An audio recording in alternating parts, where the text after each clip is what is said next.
ينفعنا وزدنا علما اللهم فقهنا في الدين وعلمنا التأويل واجعلنا من عبادك الصالحين رب اشرح لي صدري ويسر لي أمري واحلل عقدة من لساني يفقهوا قولي وبعد. عبادي بالله أعزني الله وإياكم أجمعين. Alhamdulillah, segala puji bagi Allah Azza wa Jalla yang telah memberikan kepada kita limpahan karunia dan nikmatnya sehingga kita pada siang hari ini Allah Azza wa Jalla kumpulkan kita di tempat yang paling Allah cintai, yakni masjidnya, dalam keadaan sehat walafiat, dalam keadaan sempurnanya nikmat. Dan alhamdulillah, jazakumullahu khairan katsiran kepada para panitia, kemudian kepada Ustaz Abu Zulfa hafizallahu taala yang dengan pertolongan Allah Azza wa Jalla kemudian wasilah beliau sehingga kita bisa berkumpul di siang hari ini. Dan apa yang kita bahas adalah kitab yang sebenarnya kitab yang besar. Ini dari kitab Al-Jami' yang ditulis oleh Al-Imam Abi Isa Muhammad ibn Isa ibn Surah As-Silmi At-Tirmidzi rahimahullah ta'ala, salah seorang imam besar daripada imamnya Ahlus-Sunnah wal Jamaah yang Al-Hafidh yakni Ibn Umar. Beliau berkata, tidaklah Al-Imam Bukhari meninggalkan murid yang lebih alim di Khurasan tentang ilal, tentang hadis melebihi Al-Imam At-Tirmidzi rahimahullah ta'ala. Bahkan Al-Imam Bukhari rahimahullah ta'ala beliau mengatakan, sesungguhnya aku mengambil faidah tentang ilal daripada dirimu lebih banyak daripada engkau mengambil ilmu dari diriku. Ini Al-Imam Bukhari rahimahullah ta'ala memuji Al-Imam At-Tirmidzi rahimahullah ta'ala. Dan Al-Imam At-Tirmidzi beliau menulis kitab yang sangat agung. Ada banyak kitab dan yang salah satu kitab yang sangat bagus untuk dipelajari. Ana duduk menyelesaikan kitab ini dengan beberapa masyayikh. Dan terakhir ana membacakan kepada Syekh Firas Abu Ibrahim terkait tentang Sunan At-Tirmidzi. Dan kitab ini adalah kitab yang sangat bermanfaat bagi kita. Dan kemarin daurah bersama dengan Syekh Abdurrahman Ibn Musa Al-Nasr hafizallahu ta'ala membahas tentang kitab yang ada di hadapan kita, yakni Kitabul Iman min Jami' min Kitabul Iman min As-Sunan At-Tirmidzi, yakni kitab iman daripada Sunan At-Tirmidzi. Dan beliau berwasiat kepada kami, hendaknya penuntut ilmu itu mereka membaca Kitabul Iman, Kitabut Tauhid dari Kutubus Sittah. Jadi di awal muqaddimah beliau di daurah, beliau mengatakan hendaknya para penuntut ilmu itu memulai pembelajarannya dengan tauhid. Hendaknya mereka membaca kitab-kitab tauhid yang ada dalam Kutubus Sittah, mulai daripada kitab tauhid yang ada di Sahih Bukhari, kemudian Sahih Muslim, kemudian Abu Dawud, At-Tirmidzi, An-Nasa'i, Ibnu Majah dan seterusnya. Maka ini adalah wasilah kita untuk membaca kitab ini. Dan di antara keistimewaan Sunan At-Tirmidzi adalah selain daripada kitabul imannya adalah pembahasan tentang fikihnya. Beliau menjelaskan di dalam sunannya tentang pendapat-pendapat fikih mazhab. Bahkan ada sebagian ulama mereka mengatakan bahwasanya kitabnya Al-Imam Bukhari dan kitabnya Al-Imam Muslim itu yang bisa mengambil faedah adalah orang-orang alim. Adapun kitabnya Al-Imam At-Tirmidzi maka dia bisa diambil faedah bagi masyarakat awam. Kenapa? Karena Al-Imam At-Tirmidzi beliau menukilkan pendapat-pendapat yang ditarjih oleh beliau di akhir daripada pembahasan hadis. Karena itu wahibadillah azani Allah wa iyyakum ajma'in, hendaknya ini adalah salah satu kitab yang ada di perpustakaan kita, yakni kitab Sunan At-Tirmidzi. Ini sangat bermanfaat terkait tentang fikih di dalam Islam. Kemudian penulis mengatakan abwabul imani an Rasulillah sallallahu alaihi wasallam. Bab yang ke-39, bab iman yang bersumber dari Rasulullah sallallahu alaihi wasallam. Kemudian beliau mengatakan babu ma jaa umirtu an uqatilan nasa hatta yaqulu la ilaha illallah. Bab apa yang datang berkaitan tentang aku diperintahkan oleh Allah Azza wa Jalla untuk memerangi manusia sampai mereka berkata la ilaha illallah.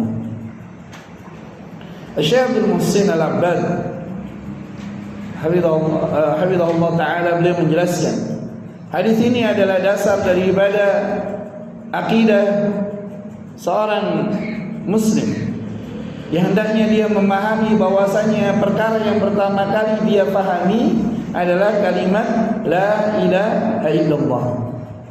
Kemudian Al-Imam At-Tirmidzi meriwayatkan hadis, beliau berkata haddatsana Hannad, beliau berkata haddatsana Abu Muawiyah an al-A'mash an Abi Salih an Abi Hurairah radhiyallahu ta'ala anhu qala qala Rasulullah sallallahu alaihi wasallam umirtu an uqatila an-nasa, aku diperintahkan untuk memerangi manusia hatta yaqulu, sampai mereka berkata, sampai mereka mengatakan la ilaha illallah. Fa idza qaluha, apabila mereka telah mengucapkannya, asamu minni, maka terjaga dariku. Apa yang terjaga? Dima'ahum, darah mereka, wa amwalahum, dan harta mereka, illa bihaqqiha, kecuali dengan haknya. Yani haknya darah adalah qisas, haknya harta adalah zakat, jizyah, dan seterusnya. Wa hisabuhum 'ala Allah, dan hisabnya di sisi Allah Subhanahu wa taala. Ahibati fillah, a'azzani Allah wa iyyakum ajma'in. Apa yang beliau tuliskan di sini mencerminkan gurunya. Al-Imam Bukhari, beliau menulis bab, kemudian beliau menulis apa? Dalil-dalilnya. Sebagaimana Syekh Muhammad Ibn Abdul Wahhab rahimahullah ta'ala ketika beliau menyusun kitabnya, di antaranya kitab Tauhid, beliau berkata bab, kemudian beliau qala Allah wa qala Rasul, kemudian perkataan daripada para sahabat radhiyallahu ta'ala. Dan Al-Imam At-Tirmidzi mencontoh apa yang gurunya lakukan, yakni Al-Imam Bukhari rahimahullah ta'ala, yakni bab setelah bab langsung dalil. Lihat bagaimana agama dulu begitu mudah difahami. Agama begitu mudah difahami. Jadi ketika mereka memahami bahwasanya yang menjadi penjaga, yakni terhalangnya seseorang daripada qisas, kemudian daripada diperangi oleh Nabi sallallahu alaihi wasallam adalah ketika mereka mengatakan la ilaha illallah. Kemudian beliau berkata, Imam At-Tirmidzi berkata, hadza haditsun hasanun sahih. Ini adalah hadis hasan sahih. Dan ini adalah ciri khas daripada Imam At-Tirmidzi rahimahullah taala. Dan beliau punya kitab namanya Al-Ilal. Ini kitab yang masya-Allah, barang siapa yang diberikan kemudahan untuk mempelajarinya, subhanallah, ini kitab yang sangat berat. Nah, mempelajarinya tanpa guru ini adalah suatu kesalahan. Masya Allah, ini kitab yang sangat berat. Dan di antara apa yang tidak ada pada kitab-kitab hadis yang lain adalah istilah hasanun sahih. Ini istilah yang ada dalam Sunan At-Tirmidzi, tidak ada dalam istilah-istilah yang ada dalam hadis-hadis yang lain. Kemudian beliau mengatakan, qala haddatsana Qutaibah, qala haddatsana Al-Laits an Muqayl an Az-Zuhri qala akhbarani Ubaidullah ibn Abdullah ibn Utbah ibn Mas'ud an Abi Hurairah radhiyallahu ta'ala anhu qala lamma tufiya Rasulullah sallallahu alaihi wasallam, ketika meninggal Rasulullah sallallahu alaihi wasallam, wastukhlifa Abu Bakr, dan digantikan oleh Abu Bakar As-Siddiq, yakni diangkatnya Abu Bakar As-Siddiq menjadi khalifah ba'dahu, sepeninggalan Nabi sallallahu alaihi wasallam. Dan ada kisah yang sangat bagus yang bisa antum baca dalam kitab yang ditulis oleh Syekh Abdul Rahman Al-Mubarakfuri dalam kitab yang berjudul Ar-Rahiq Al-Maktum, tentang ini proses pengangkatan Abu Bakar As-Siddiq menjadi khalifah. Karena Ansar berkata, bagi Muhajirin pemimpin, bagi kami pemimpin. Maka didatangilah oleh Abu Bakar As-Siddiq dan Umar bin Khattab radhiyallahu ta'ala anhu orang-orang Ansar. sehingga mereka membaiat Abu Bakar As-Siddiq radhiyallahu taala anhu. Dan yang paling terakhir membaiat adalah Ali bin Abi Thalib radhiyallahu taala anhu, dikarenakan beliau sibuk mengurus Nabi sallallahu alaihi wasallam. Kemudian beliau berkata, kafara man kafara minal Arab, maka ingkarlah mereka yang ingkar dari kalangan Arab. Disebutkan dalam kitab Syiar Alam An-Nubala, disebutkan dalam Ar-Rahiq Al-Makhtum tentang Arab-Arab yang mereka murtad sepeninggalan Nabi sallallahu alaihi wasallam. Bahkan Umar bin Khattab radhiyallahu taala anhu, beliau mengatakan, barang siapa yang mengatakan bahwa Nabi sallallahu alaihi wasallam telah meninggal dunia, maka akan diperangi oleh Umar bin Khattab radhiyallahu taala anhu. Beliau sudah mengacungkan senjatanya sampai Abu Bakar As-Siddiq radhiyallahu taala anhu beliau membaca, wa ma Muhammadun illa rasulun qad khalat min qablihi ar-rusul. Kemudian faqala Umar bin Khattab, maka berkata Umar bin Khattab li Abi Bakar kepada Abu Bakar, kaifa tuqatilun nasa, bagaimana engkau memerangi manusia? Waqad qala Rasulullah sallallahu alaihi wasallam, dan telah berkata Nabi sallallahu alaihi wasallam, umirtu an uqatila an-nasa hatta yaqulu, aku diperintahkan oleh Allah Azza wa Jalla untuk memerangi manusia sampai mereka berkata la ilaha illallah. Kemudian wa man qala, dan barang siapa yang berkata la ilaha illallah asama minni ma lahu wa nafsuhu illa bihaqqihi, maka terjaga dariku hartanya, dirinya, kecuali dengan hak daripada kalimatut tauhid. Wa hisabuhu 'ala Allah, adapun hisabnya di sisi Allah Azza wa Jalla. Jadi mereka yang mengatakan kalimat la ilaha illallah bukan dari dalam hatinya, tapi karena khawatir apa? Diperangi. Sebagaimana kisah daripada kesayangan Nabi sallallahu alaihi wasallam yang beliau membunuh orang yang mengatakan la ilaha illallah. Maka faqala Abu Bakar, maka berkata Abu Bakar radhiyallahu taala anhu, dan lihat bagaimana faqihnya Abu Bakar As-Siddiq radhiyallahu taala anhu. Maka ada manusia yang paling faqih setelah Nabi sallallahu alaihi wasallam, maka dia adalah Abu Bakar radhiyallahu taala anhu. Contoh di antara tanda faqihnya beliau ketika turunnya ayat idza jaa nasrullahi wal fath, maka beliau menangis. Ini Abu Bakar As-Siddiq radhiyallahu taala anhu, beliau menangis. Ketika ditanyakan kenapa menangis, yakni apabila manusia telah berbondong-bondong masuk ke dalam agama Islam, maka ini adalah tanda sebentar lagi akan meninggalnya Nabi Muhammad sallallahu alaihi wasallam. Dan tidak ada yang memahami kecuali siapa? Abu Bakar As-Siddiq radhiyallahu taala. Ini di antara tanda faqihnya beliau radhiyallahu taala. Kemudian beliau menjadi apa? Imam bagi para sahabat, padahal Nabi sallallahu alaihi wasallam itu apa? Masih hidup. Kemudian Abu Bakar beliau berkata, wallahi demi Allah, la uqatilanna, benar-benar aku akan pengerangi, man farraqa baina as-salati waz zakat, mereka yang memisahkan antara salat dengan zakat. Hari ini bagaimana seorang itu memahami bahwasanya kalau ada orang yang sudah salat, maka dia terjaga meskipun tidak menunaikan zakat. Pada zaman Abu Bakar As-Siddiq radhiyallahu taala anhu, mereka yang mengingkari zakat, maka mereka akan diperangi. Kemudian beliau berkata, fa inna zakata haqqul mal, karena sesungguhnya zakat ini adalah haknya harta. Maka kalau antum diberikan karunia berupa harta yang berlebih, berarti ada haknya harta. Wallahi demi Allah, lau mana'uni iqalan, kalau mereka yakni menahan dari aku satu iqal, yakni apa yang buat ngikat apa namanya, tali kekang, iqalan tali kekang, kanu yu'addunaha, yang mereka kanu yu'addunahu, yang mereka tunaikan iqal tersebut ila Rasulullah sallallahu alaihi wasallam, kepada Nabi sallallahu alaihi wasallam. Beliau berkata, laqataltuhum benar-benar aku akan perangi mereka ala man'ihi, bagi mereka yang mencegahnya.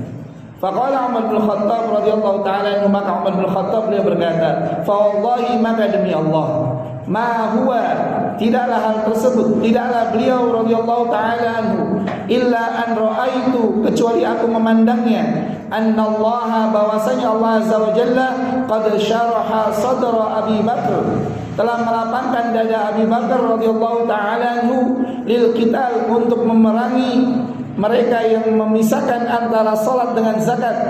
Fa'araftu annahu al-haq, maka aku mengetahui bahwasanya beliau berada di atas kebenaran. Ahibati fillah, a'azzani Allah wa iyyakum ajma'in. Hadis ini adalah hadis yang agung yang menjelaskan tentang pokok agama. Yang pertama, ucapan la ilaha illallah. Kemudian yang kedua amalan berupa apa? Salat. Ini amalan badan. Kemudian yang ketiga, harta. Ini amalan harta. Karena itu para ulama mereka mengatakan al-iman. Iman itu adalah apa? I'tiqadun fil qalb, wa tikrarun bil al-sunnah, wa iqtida'un bil arkani, yazidu bil ta'ah wa yanqusu bil ma'siyah. Iman itu adalah keyakinan dalam hati, diucapkan dengan lisan la ilaha illallah, kemudian dibuktikan dengan amal perbuatan. Ada dua. Yang pertama salat dalam hadis ini, kemudian yang kedua adalah apa? Zakat. Maka mereka yang menunaikan tiga hal ini, maka mereka lah orang yang beriman. Adapun kalau hati, maka kita tidak bisa menghukumi manusia kecuali berdasarkan apa? Zahirnya. Hadis ini menjelaskan bahwasanya hukum seorang itu berdasarkan zahirnya. Kalau zahirnya dia mengerjakan salat, zahirnya dia menunaikan zakat, berarti apa? Muslim. Kalau zahirnya dia mengucapkan la ilaha illallah, ini yang suara atas. Masyaallah. Maka ibadi billah, azani Allah wa iyyakum ajma'in. Kemudian wa hakadha rawa Syu'aib ibnu Abi Hamzah. Ini sengaja, padahal ada banyak hal yang sangat menarik daripada para nama-nama yang ada di sini. An Zuhri, dari Zuhri. An Ubaidillah ibni Abdullah ibni Utbah. An Abi Hurairah radhiyallahu ta'ala anhu. وروى عمران القطان هذا الحديث عن معمر عن الزهري عن أنس بن مالك عن أبي بكر الصديق رضي الله تعالى عنه وهو حديث خطأ فقد خلف عمران في روايته عن معمر. Lihat bagaimana fikih Al-Imam At-Tirmidzi rahimahullah ta'ala terkait tentang hadis. Maka ya billah, azani Allah wa iyyakum ajma'in. Apabila kita membaca hadis, kita akan mendapati betapa sedikitnya ilmu kita dan betapa luasnya ilmu yang Allah Azza wa Jalla karuniakan kepada para a'immatul muhadditsin. Subhanallah. Sebenarnya ada banyak hal yang menarik daripada pembahasan ini, tapi kita tidak masuk dalam bab tersebut, kita masuk di dalam matanya saja. Kemudian kita masuk bab yang kedua. Assalamualaikum. Baru aja umirtu an qala nasa hatta yaqulu la ilaha illallah wa yuqimus shalah. Hadatsana Sa'id bin Yaqub qani qala akhbarana al-Mubarak qala akhbarana Umayr Tutawil an Anas bin Malik qala qala Rasulullah sallallahu alaihi wasallam umirtu an qala nasa hatta yashhadu an la ilaha illallah wa anna Muhammadan abduhu wa rasuluhu wa an yastaghfiru qiblatana wa yaqulu dhabihatana wa yusallu salatana fa idza qalu dhalika hurrimat alaina dima'uhum wa amwaluhum illa bihaqqika lahum lil muslimina alaika wa alaihim ala muslimin. Kemudian an Mu'adz bin Jabal wa Abi Hurairah ada haditsun hasanun sahihun وَإِنْ مِنْ هَذَا الرَّجُلِ وَقَدْ رَوَى يَحْيَى بْنُ أَيُّوبَ عَنْ حُمَيْدٍ عَنْ أَنَسٍ نَحْوَ هَذَا. Barakallahu fikum wa assalamu alaikum. Babu ma jaa. Kemudian Al-Imam At-Tirmidzi menyebutkan di bab yang kedua, babu ma jaa umirtu an uqatilan nasa hatta yaqulu la ilaha illallah wa yuqimus salah. Kalau tadi hanya apa? La ilaha illallah saja. Sekarang ada apa? Wa yuqimus salah. Lihat bagaimana faqihnya para a'immatul muhadditsin. Mereka menukilkan hadis berdasarkan bab-babnya, kemudian menjelaskan faedah yang terkandung dalam bab tersebut.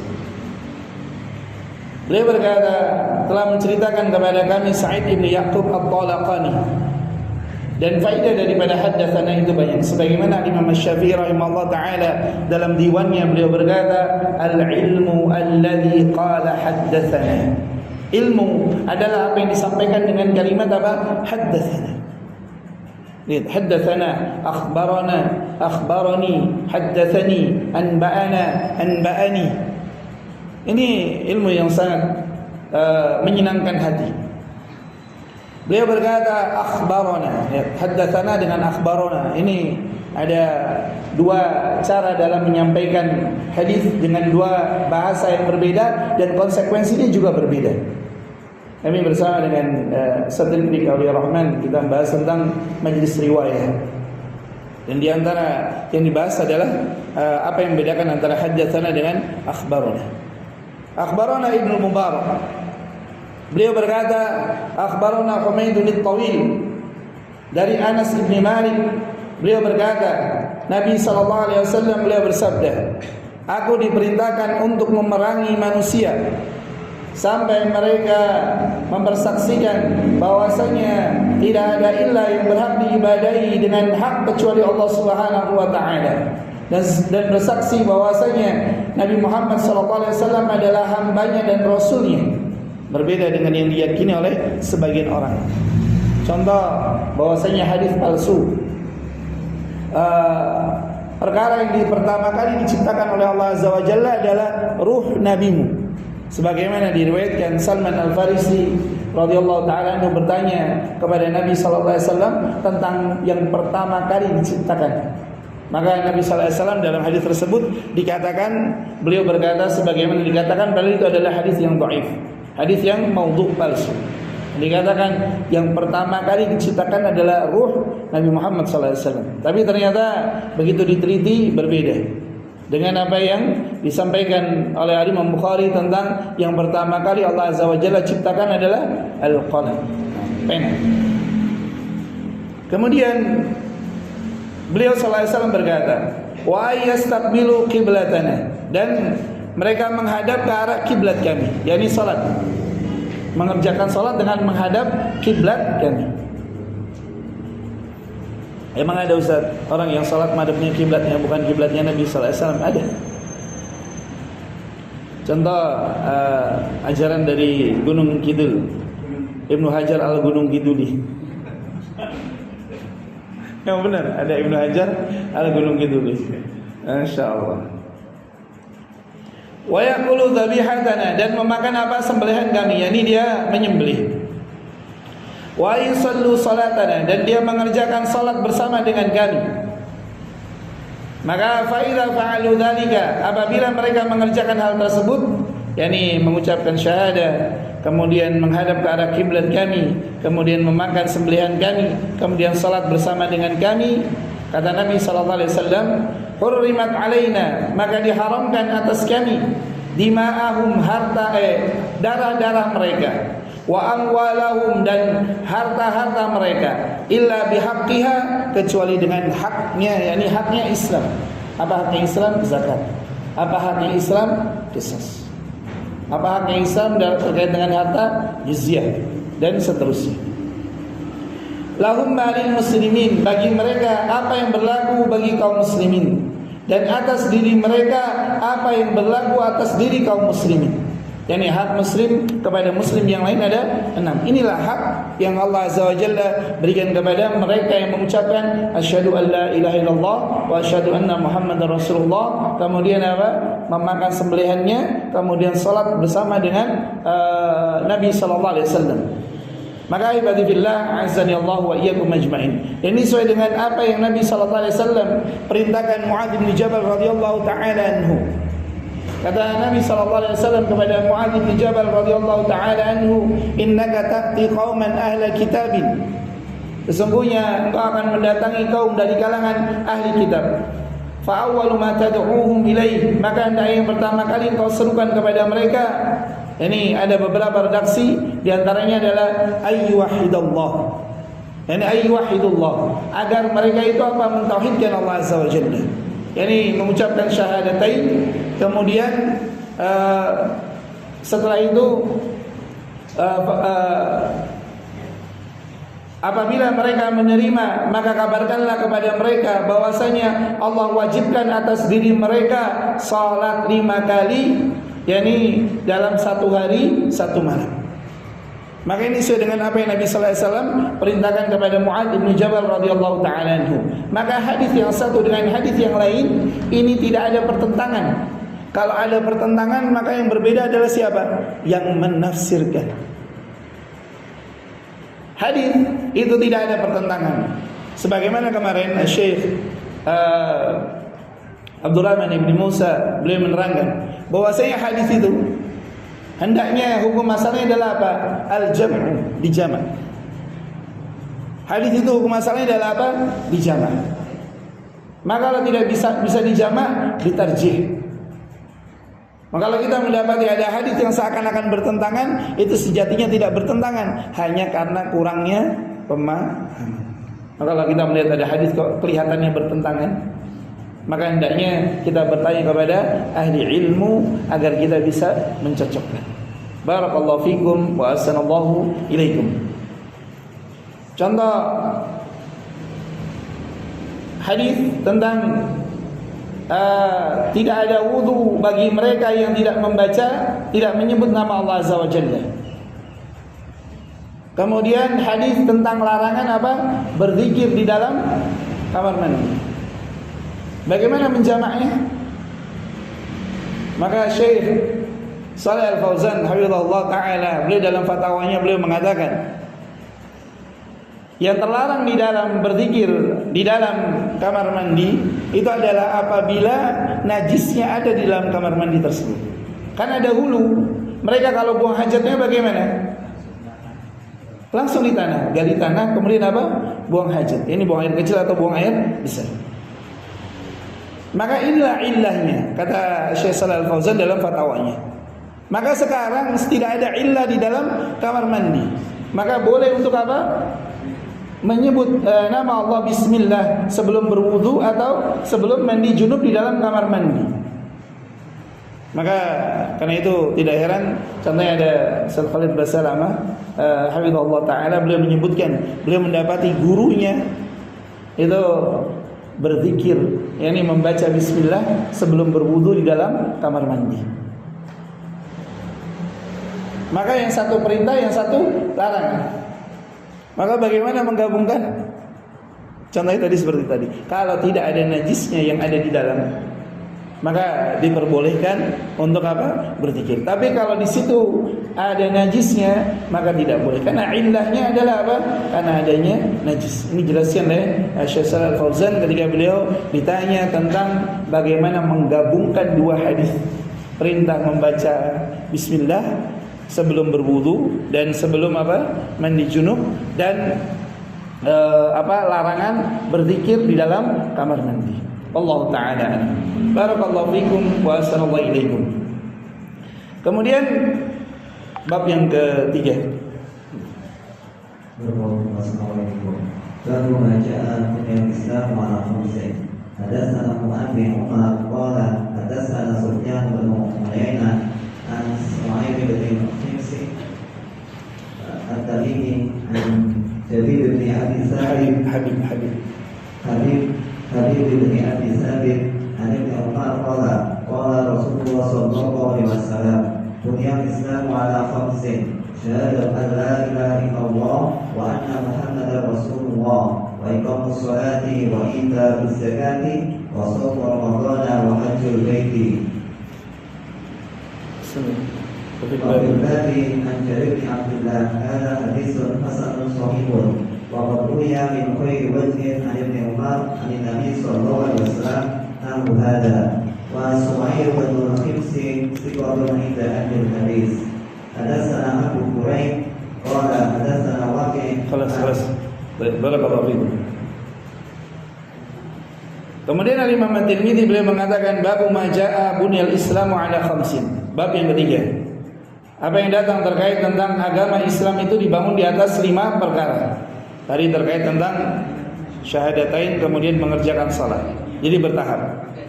Maka muslim itu mereka bertahap. Maka yang pertama terjaga daripada diperangi adalah mengucapkan asyhadu an la ilaha illallah.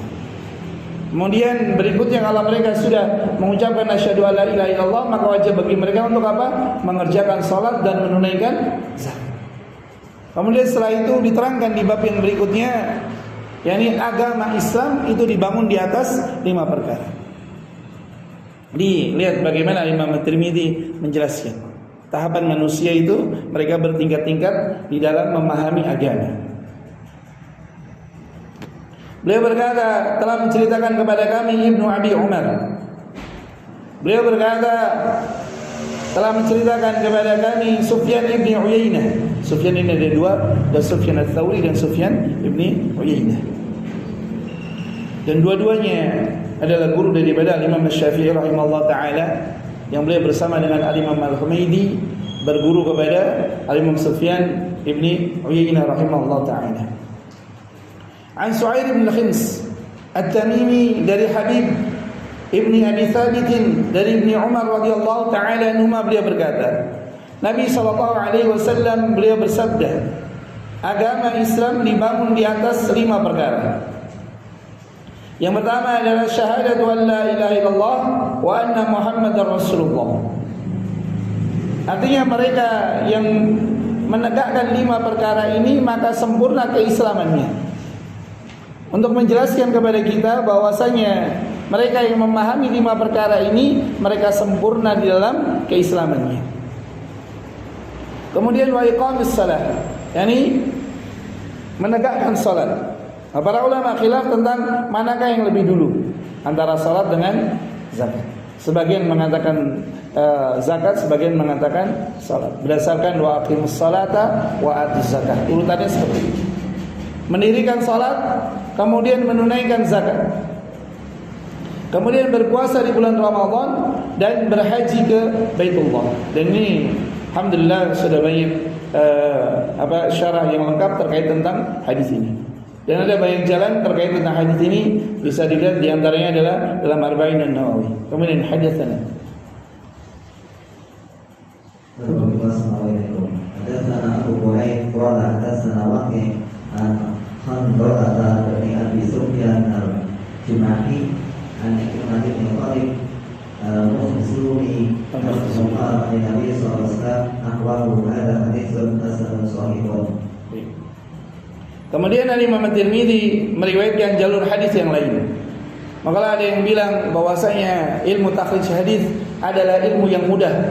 Mahasiswa semester 1, semester 2, semester 3 jurusan hadis bisa melakukannya, sebagaimana perkataan salah seorang tokoh yang terkenal di Indonesia.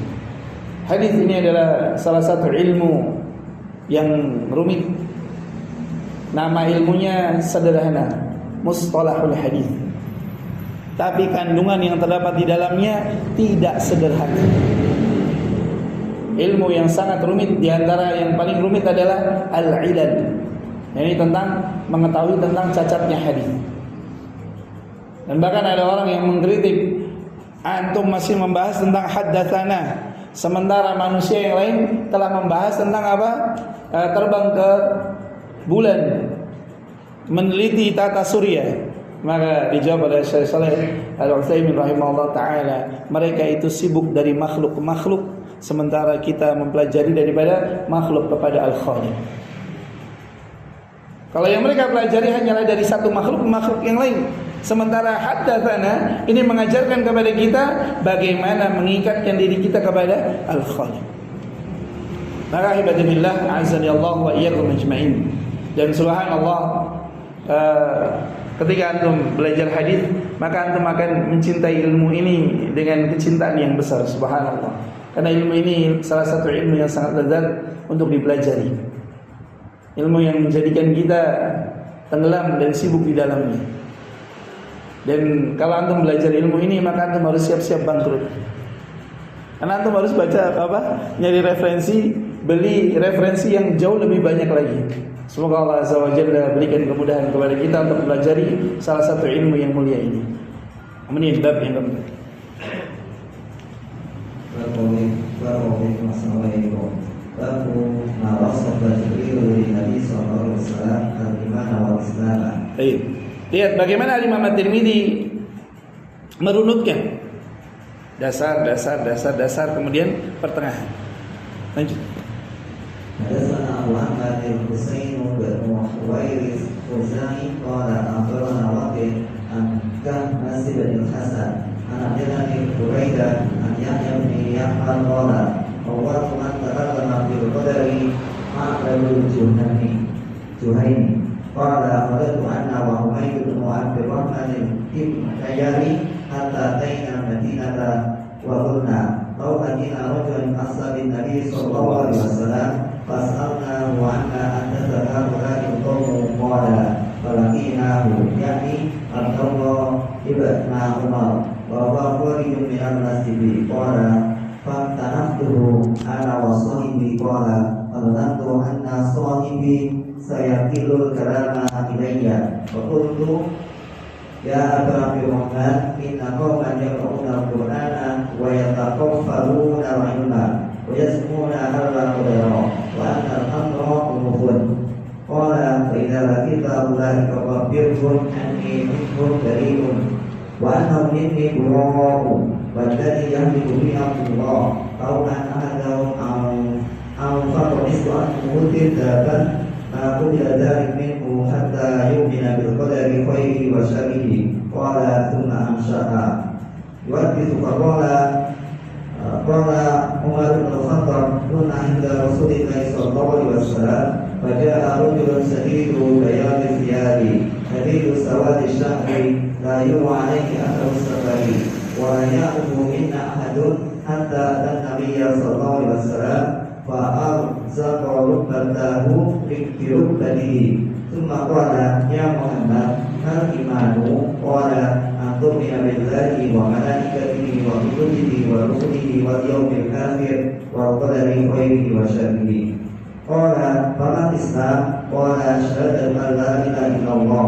wa anna Muhammadan abduhu wa rasuluhu wa iqamus salati wa ita'uz zakati wa hajjul baiti wa shaum ramadhana qala famal ihsan qala an tabudallaha annaka tarahu fa innaka illam takun tarahu fa innahu yaraka qala bikulli dhalika yaqulu lahu sadaqta qala fanajabna minhu yas'aluhu wa yusaddiquhu qala faman tasma'a qala al-mas'ulu anha bi'a'lama min as-sa'il qala fama amaratuha qala an talida al-amatu rabbataha wa an tarabbata umrata wa anata ashab ash-sha'i tatatawwaluna fil bunyani qala Umar falaqiyani Nabi sallallahu alaihi wasallam ba'da salatin wa qala ya Umar hal tadri man as-sa'il la Jibril atakum yu'allimukum wa ma'alim dinikum sallallahu alaihi. Qala al-Imam At-Tirmidzi rahimahullah ta'ala babu ma wasafa Jibril lin Nabi sallallahu alaihi wasallam al-iman wal Islam. Bab apa yang disifati oleh malaikat Jibril kepada Nabi sallallahu alaihi wasallam tentang iman dan tentang Islam. Ini maratibuddin. Berbeda dengan sufi yang mereka mengatakan apa? Syariat, hakikat, ma'rifat. Kemudian apa? Sesat. Jadi ada tambahannya apa? Syariat, hakikat, ma'rifat, sesat. Subhanallah. Kalau sudah sampai di tataran ma'rifat, mereka sudah enggak salat. Sudah sesat nah. La haula wala quwata illa billah. Subhanallah. Kemudian beliau menukilkan hadis. Beliau berkata, haddatsana, telah menceritakan kepada kami Abu Ammar Al-Husain ibn Huraith Al-Khuzai. Dan Masya Allah, ini ada kunyah ini di dalam ilmu hadis sangat bermanfaat. Jadi kalau orang faham kunyahnya, maka dia akan tahu terusannya. Kemudian beliau berkata, telah menceritakan kepada kami Waqi', yakni Waqi' bin Jarrah. Sebagian mengatakan Waqi' bin Jarrah ini adalah guru daripada Imam Asy-Syafi'i rahimahullah taala. Dari Kahmas Ibn al-Hasan. Berarti ini beliau umurnya panjang karena bertemu dengan Waqi'. Waqi' rahimahullah taala ini adalah salah seorang daripada guru Imam Asy-Syafi'i rahimahullah taala yang beliau berkata, syakautu ila Waqi'in min su'i hifdzi fa arsyadani ila tarkil ma'asi. Aku menceritakan kepada guruku Waqi' tentang buruknya hafalanku dan beliau menunjukkan kepadaku untuk meninggalkan maksiat. Kemudian di annal ilma nurun, karena sungguhnya ilmu itu adalah cahaya.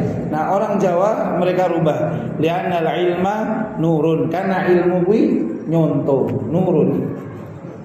Nurun bahasa Arab jadi nurun bahasa Jawa. Subhanallah. Ini ajib. Anda ketika dengar syarah ini, yo aku tak kadok-madok tenan nih.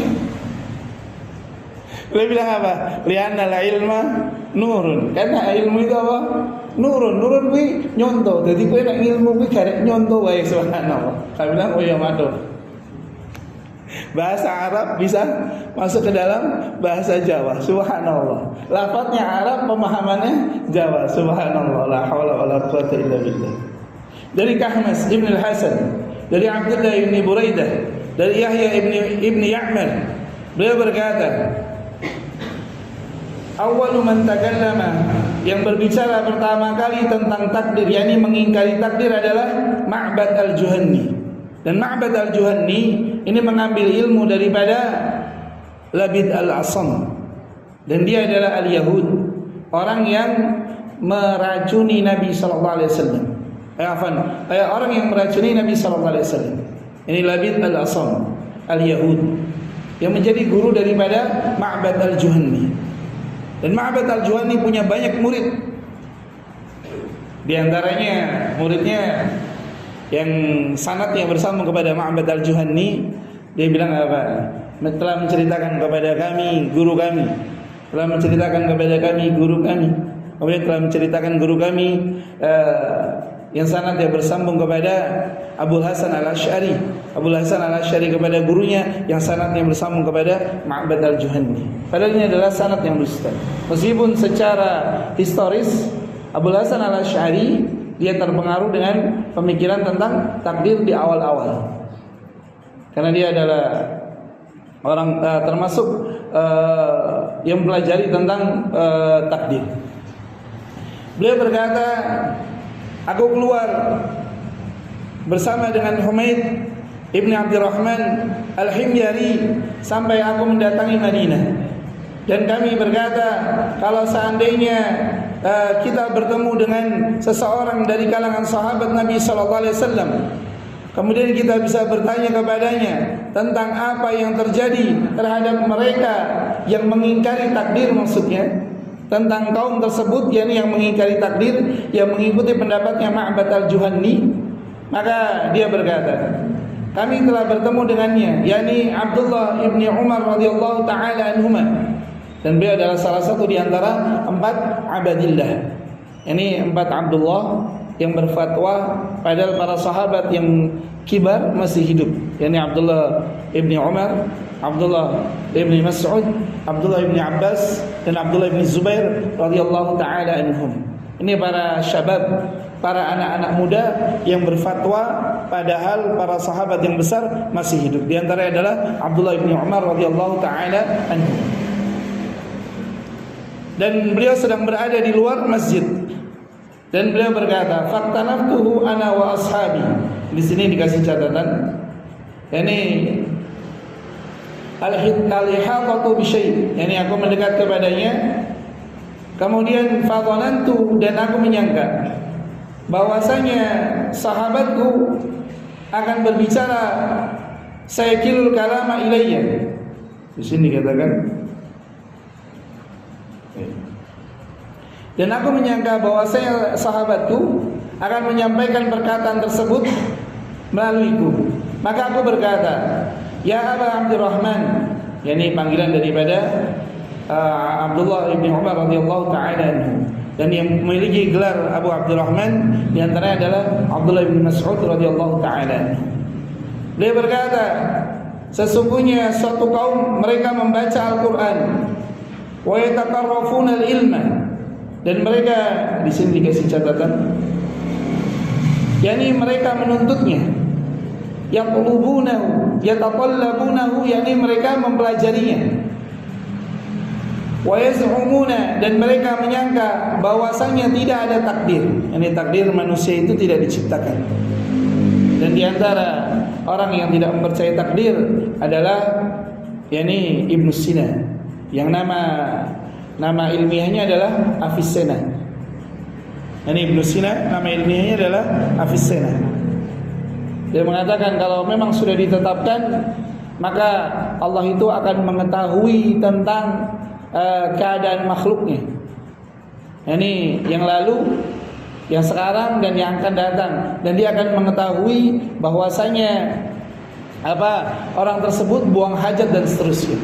Sebagaimana hari ini dijelaskan di dalam daurah Aqidah Al-Wasithiyah bersama dengan Ustaz Firanda hafizahullah taala. Kemudian wa annal amra unufun, sesungguhnya perkara itu unuf, di sini dikasih catatan, yakni musta'nafun lam yasbiq bihi qadarun, yakni tidak didahului oleh takdir. Yakni perkara itu tiba-tiba terjadi. Yakni tidak ada ketentuan sejak zaman dulu. Padahal Imam Bukhari menulis kitab judulnya apa? Khalqu af'alil ibad.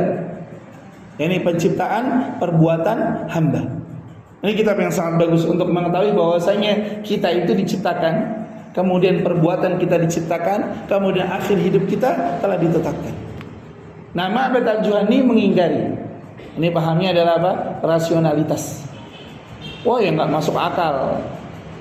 Kalau sudah ditetapkan dari zaman dulu, kalau gitu ngapain diciptakan surga dan neraka? Jadi awal muasalnya adalah ilmu kalam, dan ini berbahaya. Maka hendaknya apabila kita pernah mempelajari ilmu kalam, maka berlindunglah kepada Allah Azza wa Jalla. Iya, karena ilmu kalam ini subhanallah ilmu yang sangat berbahaya. Kemudian dia berkata, fa idza laqita ulaik, yani Abdullah bin Umar radhiyallahu taala yang beliau berkata, apabila engkau bertemu dengan mereka, fa akhbirkum, maka kabarkanlah kepada mereka bahwasanya aku terhadap mereka itu berlepas diri. Ini aku berlepas diri daripada apa yang mereka katakan, dan mereka daripada aku pun berlepas diri. Kemudian walladzi yahlifu bihi Abdullah, ini dan yang bersumpah dengannya seorang hamba Allah, kalau seandainya ada salah seorang di antara mereka mengeluarkan harta yang banyaknya seperti gunung Uhud berupa emas, tidaklah diterima daripada sedekah tersebut darinya sampai dia beriman terhadap takdir yang baik atau yang buruknya.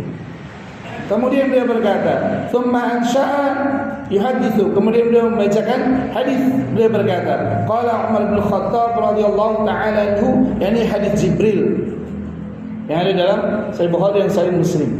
Yakni hadis Jibril. Kunna 'inda Rasulillah sallallahu alaihi wasallam. Kalau dalam hadis Jibril, bainama nahnu julusin 'inda Rasulillah sallallahu alaihi wasallam dzata yaumin اطلع علينا رجل شديد بياض الثياب شديد سواد الشعر لا يرى عليه أثر السفر ولا يعرفه منا أحد حتى جلس إلى النبي صلى الله عليه وسلم. Itu kalau dalam hadis Jibril dalam Arba'in an-Nawawi. Maka datang seseorang yang dia memakai pakaian yang sangat putih. Karena itu disunnahkan kalau mendatangi kajian memakai pakaian terbaik. Kalau dalam hal ini pakaian putih, karena pakaian yang dicintai oleh Nabi sallallahu alaihi wasallam adalah pakaian yang berwarna putih. Kemudian sangat hitam rambutnya, dan tidak nampak atasnya bekas perjalanan, dan tidaklah ada salah seorang di antara kami yang mengenalinya.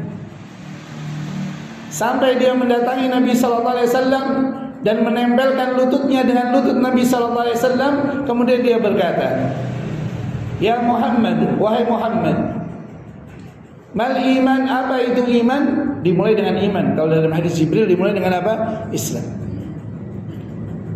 Kemudian dia berkata, Nabi sallallahu alaihi wasallam bersabda, engkau beriman kepada Allah, malaikat-malaikatnya, kitab-kitabnya, rasul-rasulnya, dan hari akhir, dan beriman terhadap takdir baik dan buruknya.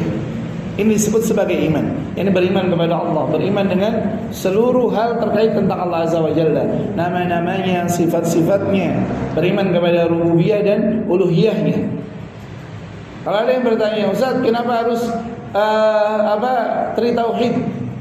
Ini adalah dalam rangka memudahkan agar kita tahu di mana letak kesalahan. Kalau seorang sudah mentauhidkan Allah, seorang sudah memahami rububiyah Allah, seorang sudah memahami nama-nama dan sifat-sifat Allah, tidak perlu melalui 3 cara ini, tidak mengapa.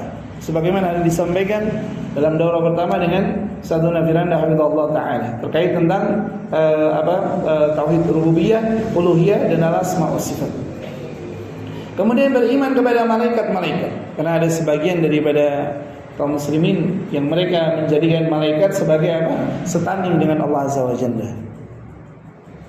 Bahkan ada video bagaimana ada orang berdoa, ya Jibril datangkan uang pembangunan masjid. Dia mintanya bukan kepada Allah tapi mintanya kepada malaikat Jibril, subhanallah. Maka malaikat-malaikatnya, kemudian kitab-kitabnya. Maka memahami tentang kitab-kitab Allah Azza wa Jalla ini penting. Dan jangan memahami yang lain sampai memahami Al-Quran. Maka kami dulu belajar Kristologi setelah kami belajar Al-Quran dan Sunnah. Maka kami dulu diajarkan Kristologi di Ma'had bersama dengan Ustaz Insan Ilmu Goginda rahimahullah ta'ala, salah seorang daripada uskup yang beliau masuk Islam. Dan kami belajar banyak tentang Kristologi dengan beliau. Tapi tadi tidaklah ilmu itu diajarkan kepada kami sampai kami belajar Al-Quran dan Sunnah. Maka jangan belajar kitab yang lain sampai belajar apa? Al-Quran dan Sunnah. Kemudian Rasul-Rasulnya.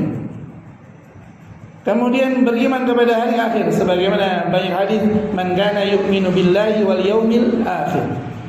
Kemudian beriman terhadap takdir yang baik dan yang buruk. Kemudian beliau berkata, malaikat Jibril berkata, "Famal Islam?" Dan apa itu Islam? Maka beliau sallallahu alaihi wasallam berkata, "Syahadatu an la ilaha illallah wa anna Muhammadan abduhu wa rasuluh." Kemudian wa iqamus salati wa itauz zakati wa hajjul baiti wa shaum Ramadan. Ini yang membedakan. yakni dalam hadis sebelumnya shaum Ramadan diletakkan sebelum hajjul bait. Dan ada banyak hadis yang menjelaskan tentang hadis ini. Dan di antara syarah yang Anda baca yang sangat-sangat menarik untuk dibaca adalah syarah yang ditulis oleh Syekh Abdul Muhsin Al-Abbad. Beliau menulis risalah Al-Qasirah tentang hadis ini. Faedahnya sangat besar. Jadi risalah kecil, yakni kurang lebih sekitar 50 halaman. Syarah satu hadis ini yang ditulis oleh Syekh Abdul Muhsin Al-Abbad. Sebagian sudah diterjemahkan ke dalam bahasa Indonesia. Kemudian beliau berkata, dan apa itu ihsan? Ini tahapan ketiga yang tidak ada pada hadis-hadis sebelumnya. Maka Nabi sallallahu alaihi wasallam menjawab, engkau beribadah kepada Allah seakan-akan engkau melihatnya. Nah, para syurah, para pensyarah hadis menjelaskan bahwasanya engkau beribadah kepada Allah seakan-akan engkau melihatnya. Ini adalah makamnya para nabi dan para rasul. Makamnya para nabi dan para rasul. Fa innaka illam takun tarahu fa innahu yaraka. Dan sesungguhnya engkau apabila tidak mampu melihat Allah Azza wa Jalla, dan engkau tidak akan mampu kecuali setelah apa? Setelah nanti masuk surga baru bisa melihat Allah Azza wa Jalla. Sebagaimana Allah Subhanahu wa taala berfirman, illadzina ahsanul husna wa ziyadah. Dan bagi mereka yang berbuat baik, bagi mereka tambahannya. Apa tambahannya? Wujuhu yawma idzin nadhirah ila rabbiha nadhirah. Wajah manusia ketika itu mereka berseri-seri karena mereka melihat kepada Tuhannya. Sebagaimana hadis tentang apa? Hadis tentang ru'yatullah, melihat Allah Subhanahu wa taala. Sebagaimana Nabi Musa alaihissalam berkata, Rabbi arini anzur ilaih. Wahai Tuhanku, datanglah kepadaku agar aku bisa melihatmu. Maka Allah Azza wa Jalla katakan apa? Rabbi arini anzur ilaik. Kemudian Allah katakan, qala lan tarani, falakin anzur ila al-jabali fa in istaqarra makanahu fa sawfa tarani. Ayat ini menjelaskan manusia tidak bisa melihat Tuhan, yang tidak bisa melihat Allah Azza wa Jalla. Kapan dia bisa melihat? Dalam hadis ru'yatullah. Kemudian dalam ayat yakni ila rabbiha nadhirah, yakni nanti ketika sudah masuk ke dalam surga. Dan ini maqamul ihsan. Ini maqamul ihsan, kalau engkau di dunia tidak akan bisa melihat Allah Azza wa Jalla. Tapi engkau ketahuilah bahwasanya Allah Subhanahu wa taala fa innahu yaraka, Allah Azza wa Jalla Maha melihatmu. Kemudian beliau berkata, fi kulli dzalika yaqulu lah. Ini Abdullah bin Umar radhiyallahu taala anhu berkata, di setiap apa yang dia tanyakan, malaikat Jibril berkata, "Shadaqta, engkau benar." Maka beliau berkata, "Fata'ajjabna minhu," maka kami pun takjub darinya. Yas'aluhu wa yusaddiquhu, dia yang bertanya, dia yang membenarkan. Karena biasanya orang yang bertanya itu apa? Enggak tahu. Tapi khusus hadis ini malaikat Jibril bertanya, "Shadaqta, engkau benar. Shadaqta, engkau benar. Shadaqta, engkau benar." Maka hal ini menakjubkan Umar bin Khattab radhiyallahu taala dan para sahabat yang bersama dengan beliau. Kemudian malaikat Jibril bertanya, "Famatas sa'ah?" Kapankah datangnya kiamat? Maka beliau berkata, "Mal mas'ulu anha," tidaklah yang ditanya tentangnya bi'a'lama minas sa'il, lebih mengetahui daripada yang bertanya. Dan ini adalah dalil bahwasanya kiamat itu tidak ada yang mengetahuinya kecuali Allah Azza wa Jalla. Maka kalau ada manusia, apalagi manusia akhir zaman, dia bilang apa? Sesok tanggal 6 sasi 6 tahun sing burine 6. Jangan-jangan besok apa? Tanggal 8 bulan 8 belakangnya 8. Masyaallah, la haula wala quwata illa billah. Ini subhanallah, bagaimana ada orang yang berani berkata tentang perkara yang gaib, menyelisihi Nabi sallallahu alaihi wasallam. Nabi ketika ditanya tentang hal tersebut, beliau menjawab apa? Yang ditanya tidak lebih mengetahui daripada yang bertanya. Padahal yang bertanya malaikat Jibril, yang ditanya adalah Nabi Muhammad sallallahu alaihi wasallam. Kemudian beliau berkata, "Fama amaratuha," apa saja tanda-tandanya? Maka beliau sallallahu alaihi wasallam berkata, "Antaridal amatu rabbataha." Yani engkau mendapati ada budak yang melahirkan tuannya. Para ulama pensyarah hadis mereka menjelaskan tentang apa? Bukti bahwasanya negeri-negeri itu ditaklukkan oleh kaum muslimin sehingga ada banyak budak yang ditawan dan mereka digauli oleh orang yang membelinya dan melahirkan tuannya. Karena kalau budak itu digauli oleh tuannya kemudian melahirkan anak, maka anaknya itu adalah manusia merdeka, budak perempuan. Karena itu dikatakan antaridal amatu rabbatah, sebagaimana disebutkan dalam syarah-syarah hadis. Dan sebagian mengatakan para syurah hadis, sebagian mengatakan sebagaimana disebutkan oleh di dalam kitab Tuhfatul Ahwadi min syarah Sunan Tirmidzi, yakni banyaknya anak-anak yang durhaka. Ini banyak anak-anak yang durhaka kepada orang tuanya. Kemudian yang kedua, engkau mendapati al-hufat al-urat al-alata ashabus syai, yakni yang tidak menggunakan sendal, tidak berpakaian, kemudian pemilik kambing. Dan kambing ini menunjukkan kelas ekonomi. Ini menunjukkan strata ekonomi seseorang. Ini dulu kalau ada seorang hanya mengembalakan kambing berarti apa? Miskin. Karena standar kekayaan pada zaman itu adalah apa? Mengembala sapi, pengembala unta. Kalau orang sudah mengembala unta maka apa? Kaya. Karena satu unta harganya bisa 10 kali lipatnya satu ekor domba. Nih. Kemudian apa cirinya? Ya tatawaluna fil bunyan. Mereka bermegah-megahan dengan bangunan.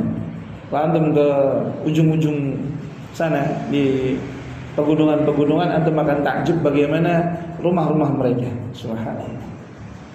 Rumah-rumah mereka Masya Allah begitu menakjubkan. Semoga Allah Azza wa Jalla jauhkan kita daripada bermegah-megahan. Kemudian Umar radhiyallahu taala anhu berkata, "Falaqiyani Nabi sallallahu alaihi wasallam ba'da dzalika bi thalath." Maka aku pun menemui Nabi sallallahu alaihi wasallam setelah hal tersebut, yakni 3 hari setelahnya. Yani kalau dalam riwayat yang lain falabithtu maliyan. Yani kemudian berlalu beberapa hari. Kemudian Nabi sallallahu alaihi wasallam berkata, "Ya Umar, wahai Umar, hal tadri manis sa'il? Apakah engkau mengetahui siapakah yang bertanya?" Beliau berkata, "Dzaka Jibril, itu adalah Jibril, atakum yu'allimukum ma'alima dinikum." Dia mendatangi kamu untuk menjelaskan kepada kalian pokok-pokok agama kamu. Maka pokok-pokok agama di dalam hadis ini. Maka kalau antum pengen memahami tentang pokok agama, antum membaca salah satunya risalah yang ditulis oleh Syekh Abdul Muhsin Al-Abbad. Itu ada terjemahannya, sudah diterjemahkan dalam bahasa Indonesia. Ini haditsun Jibril, ini syarah hadis Jibril yang ditulis oleh Syekh Abdul Muhsin Al-Abbad, guru daripada para masyayikh. Ini guru daripada para masyayikh Syekh Abdul Muhsin Al-Abbad, hafizahullah taala. Kemudian langsung bab ma jaa fi idhafatil faraid ila al-iman.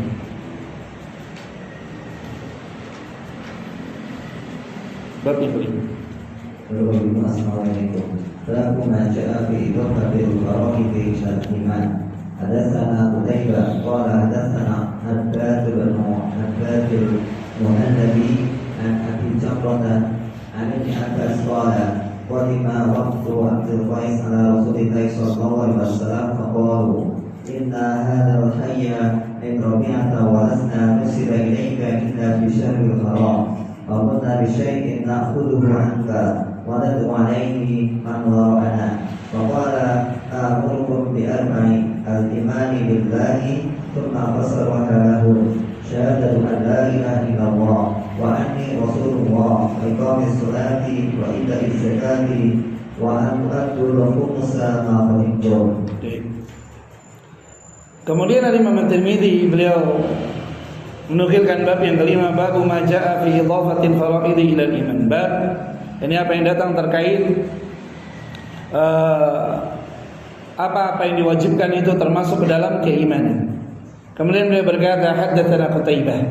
Ini salah seorang imam besar.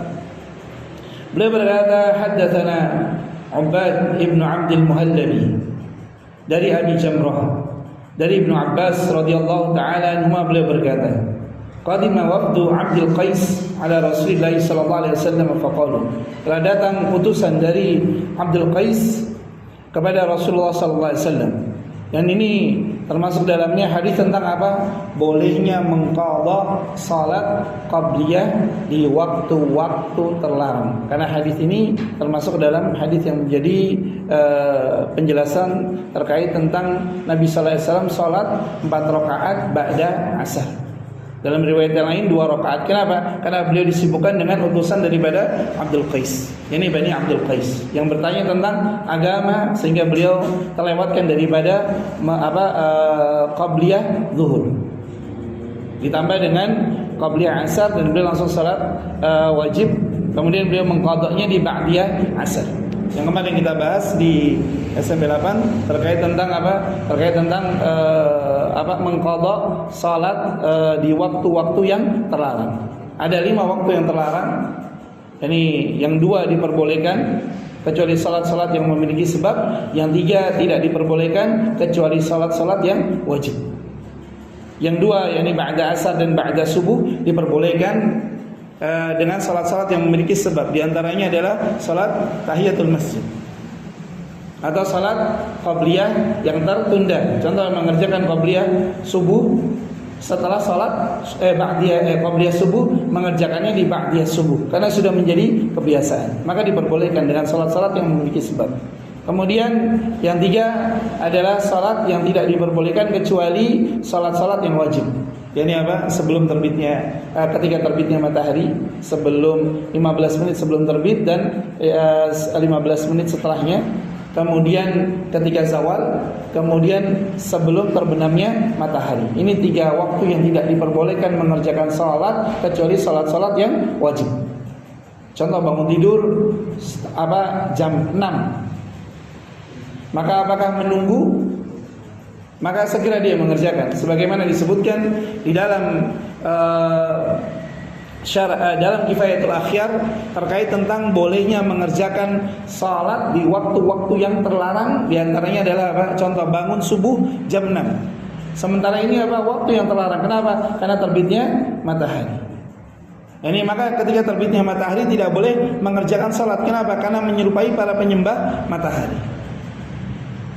Kemudian setelahnya, yakni 15 menit setelah terbitnya matahari, maka ini terlarang. Kemudian ketika zawal, kemudian sebelum terbenamnya matahari. Maka ini 3 waktu yang terlarang mengerjakan sholat kecuali sholat yang wajib.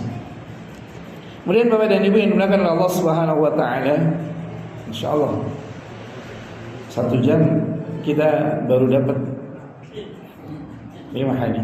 Ya, tapi ini subhanallah, bagaimana faidah yang sangat besar. Dan demikianlah kita di dalam daurah ini membaca hadis banyak. Bahkan kita pernah membaca Al-Jami' As-Shaghir Al-Imam As-Suyuti, ya, berhari-hari subhanallah hanya baca. Kami duduk mendengarkan, baca setengah ngantuk-ngantuk, masyaallah. Demikianlah menuntut ilmu. Hendaknya kita bersabar. Dan ilmu itu sebagaimana dikatakan oleh Imam Syafi'i rahimahullah taala, al-ilmu alladhi qala haddatsana. Ilmu itu adalah apa yang disampaikan dengan telah berkata kepada kami. Maka datang utusan daripada Abdul Qais kepada Nabi sallallahu alaihi wasallam dan mereka berkata, "Inna hadzal hayy, sesungguhnya wilayah ini min Rabi'ah, dari Rabi'ah, walasna nasilu ilaika, dan tidaklah kami datang kepadamu kecuali di bulan haram." Yani mereka tidak bisa datang kepada Nabi sallallahu alaihi wasallam kecuali di bulan-bulan haram. Yani kenapa sebagian para ulama syurah hadis mengatakan kenapa mereka tidak datang di bulan-bulan haram? Karena di bulan-bulan haram ini mereka aman daripada gangguan peperangan-peperangan. Karena di bulan haram itu terlarang untuk apa? Berperang. Maka perintahkanlah kepada kami dengan sesuatu yang kami mengambilnya dari engkau. Ini adalah dalil kata para ulama, tidak boleh mengambil ilmu kecuali dari siapa? Nabi sallallahu alaihi wasallam. Lihatlah wafdu Ibni Abdul Qais radhiyallahu taala anhum yang mereka mendatangi Nabi sallallahu alaihi wasallam hanya dalam rangka apa? Bertanya tentang agama yang tidaklah diambil kecuali apa? Dari sumbernya. Dan yang kedua daripada faidah hadis ini sebagaimana dijelaskan oleh Syekh Firas Abi Ibrahim yang beliau menukilkan daripada Syekh Walid gurunya, bahwasanya ilmu itu diambil kepada sanad-sanad yang lebih ali. Sebagaimana berkata yakni salah seorang daripada ulama, beliau menjelang wafatnya beliau berkata, "Uridu baital khali wa sanadal 'ali." Beliau sudah mau meninggal dunia, beliau berkata, "Aku hanya menginginkan rumah yang sepi, tidak ada orang." Karena beliau menjelang meninggalnya, murid-muridnya berkumpul karena ingin memuliakan gurunya, maka beliau berkata, "Uridu sanadal 'ali wa baital khali." Beliau berkata, aku menginginkan rumah yang sepi, yang manusia itu tidak ada, kemudian apa? Baital sanad yang 'ali. Beliau menginginkan rumah yang sepi agar beliau bisa muthala'ah, agar beliau bisa apa? Mengkaji ilmu. Maka di antara nasihat yang diberikan oleh guru-guru kami, hendaknya kau mencari tempat-tempat yang sepi untuk belajar. Karena di antara faidah rumah yang sepi itu apa? Konsentrasinya itu lebih tinggi dibandingkan tempat-tempat yang ramai. Maka pondok-pondok itu rata-rata di mana? Nun jauh di peradaban, nun jauh dari peradaban. Semoga Allah Azza wa Jalla berikan kemudahan untuk bisa belajar di tempat-tempat yang sunyi. Kemudian beliau mengatakan wa nadu alai, dan kami berdakwah di atasnya man wara'ana, kepada mereka yang berada di belakang kami. Maka ilmu itu diambil dari guru-guru itu bertahap. Guru, kemudian kalau kita bisa menaikkan levelnya kepada gurunya guru kita, kenapa enggak? Kalau kita bisa menaikkan level kepada gurunya guru-guru kita, kenapa enggak? Makanya di antara faedah kami belajar riwayah adalah menyambungkan sanad kepada yang lebih ali lagi. Kami dulu belajar kepada Ustaz Rikrik Aulia Rahman terkait tentang riwayah. Kemudian kami diajarkan kepada beliau oleh beliau untuk menyambungkan kepada gurunya yang masih hidup. Dan alhamdulillah ketika kami berziarah, kami bertemu dengan guru-gurunya daripada Ustaz Rikrik ketika beliau mengambil sanad-sanad ilmu. Di antaranya adalah sanad yang ali terkait tentang Majmu'ah Al-Mu'allafat Syekh Muhammad bin Abdul Wahhab. Yani sanadnya Ustaz Rikrik itu kepada Syekh Muhammad bin Abdul Wahhab cuma 3 orang. Beliau, gurunya, kemudian penulis kitab Fathul Majid, kemudian Syekh Muhammad bin Abdul Wahhab. Beliau punya musalsal namanya. Thulathiyat. Yani jarak antara beliau dengan Syekh Muhammad bin Abdul Wahhab cuma terpaut 2 orang. Subhanallah. Ini sanad yang ali. Dan demikianlah seorang penuntut ilmu itu mereka berupaya untuk menyambungkan sanad kepada yang paling ali. Tujuannya agar apa? Agar bisa menyampaikan kepada mereka yang belajar di belakangnya. Dan alhamdulillah binikmati hitatimmus shalihat di Indonesia ini sekarang sudah banyak daurah-daurah, dan besok semoga Allah berikan kemudahan. Rencananya kami mau daurah di Bogor. Jadi dars besok Ahad itu kemungkinan besar libur, Sabtu juga libur dari Selasa insyaallah. Daurah Muwatta Imam Malik di Bogor insyaallah. Kemudian dia berkata, Nabi sallallahu alaihi wasallam beliau bersabda, "Amurukum bi arba'." Maka aku perintahkan kamu dengan 4 perkara. Al-imanu billah. Yang pertama adalah beriman kepada Allah. Thumma fassaraha lahum. Kemudian Nabi sallallahu alaihi wasallam tafsirkan kepada mereka. Yani syahadatu an la ilaha illallah wa anni rasulullah wa iqamis salah wa ita'iz zakah wa an tu'addu khumsa ma ghanimtum. Yani engkau menunaikan 1/5 daripada ghanimah yang kamu peroleh. Maka faidah daripada hadis ini bahwasanya iman itu adalah apa? Ucapan dan perbuatan, keyakinan dalam hati, kemudian diucapkan, kemudian perbuatan. Karena ada orang yang mengatakan iman itu tidak termasuk ke dalamnya apa? Perbuatan. Nah, sementara Nabi sallallahu alaihi wasallam gandengkan iman itu dengan apa? Perbuatan. Maka mereka yang tidak salat berkurang keimanan. Bahkan bisa jadi apa? Kufur kalau dia mengingkari kewajibannya. Minimal adalah apa? Fasik. Mereka yang meninggalkan salat karena malas. Kemudian mereka yang tidak mau menunaikan zakat, maka mereka berkurang keimanannya. Bahkan bisa menjadi apa? Kufur. Sebagaimana hadis tentang Abu Bakar As-Siddiq radhiyallahu taala anhu memerangi mereka yang tidak mau menunaikan zakat. Berarti yang diperangi muslim atau tidak? Muslim. Kenapa diperangi? Karena tidak mau menunaikan zakat. Karena ini adalah hak harta. Barang siapa yang memisahkan hak badan dengan hak harta, maka dia akan diperangi oleh Abu Bakar As-Siddiq radhiyallahu taala anhu. Kemudian lanjut, hadatsana Qutaibah. Hadatsana Qutaibah qala hadatsana Ahmad bin Husain. Lanjut bab yang ke-6. Babu baca'a fi istikmal al-imani wa ziyadati wa nuqsani. Hadatsana Ahmad bin Muni'ah al-Baghdadi qala hadatsana Ismail bin Ulayya qala hadatsana Khalid bin Hadza an Abi Kilabah an Aisyah qalat qala Rasulullah sallallahu alaihi wasallam inna min akmal mu'minina imanan asanu mahbub quluban wa al-qafaru bi ahlihi. Al-Imam At-Tirmidzi rahimahullah taala beliau menukilkan babu ma jaa fi istikmalil iman. Bab apa-apa saja yang datang terkait tentang perkara-perkara yang menyempurnakan keimanan, yakni bertambah dan berkurangnya, yakni menambah dan mengurangi keimanan seseorang. Setelah tadi menyebutkan tentang Islam, tentang iman, kemudian tentang ihsan, kemudian perkara-perkara terkait tentangnya dalam 5 bab. Kemudian dalam bab ini merupakan perkara yang menyempurnakan keimanan seseorang. Ini perkara yang menyempurnakan keimanan seseorang, yakni perkara-perkara yang dapat menambah atau mengurangi keimanan. Kemudian beliau berkata, telah menceritakan kepada kami Ahmad ibn Mani' al-Baghdadi. Beliau berkata, telah menceritakan kepada kami Ismail ibn Ulayya. Kemudian beliau berkata, telah menceritakan kepada kami Khalidun al-Hadda'a. Ini Khalid al-Hadda'u. dari Abi Qilabah dari Aisyah radhiyallahu taala anha, beliau berkata, Nabi sallallahu alaihi wasallam bersabda, sungguhnya di antara perkara yang menyempurnakan keimanan seorang mukmin adalah ahsanuhum khuluqa, yang paling baik akhlaknya, wa alqafahum bi ahli, dan yang paling lemah lembut kepada keluarganya. Lihat bagaimana Islam itu menjelaskan bahwasanya Islam itu tidak cuma hablum minallah, termasuk dalamnya adalah apa? Hablum minannas. Maka kalau ada orang dakwah dengan apa?